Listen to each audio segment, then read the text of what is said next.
Ako po si Jane Binya, plain housewife. Nakilala ko po itong product na to dahil po sa best friend ko na meron po siyang sis.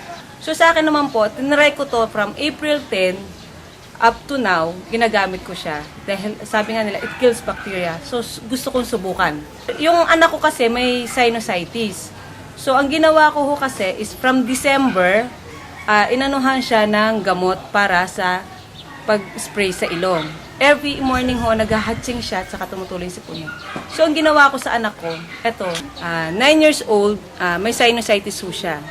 So, from April 16, nung gumamit na po siya ng tatlo nito, nakatatlo na po na siya nakaubos.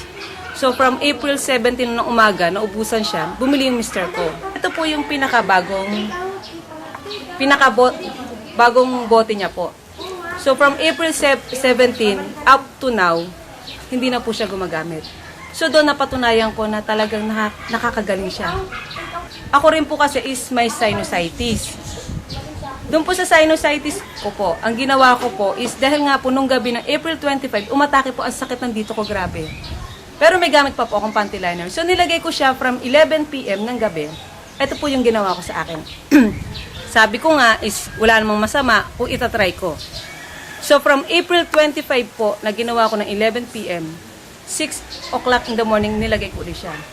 Pagdating ng 8 o'clock po, ng morning ho, lumabas po to. Yan po yung lumabas sa akin.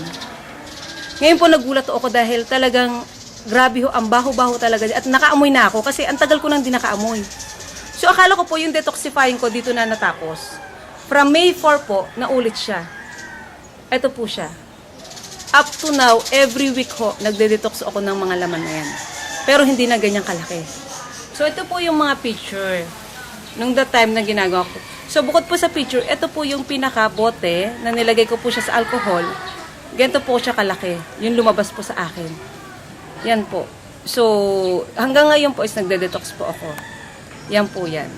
So, sa akin po, para po mapatunayan nyo na talagang nakakagaling siya, is challenge nyo po ang product. Para po malaman nyo kung gaano kagaling yung product po ng negative ion. Kung ano po ang meron sa Love Moon. It burns!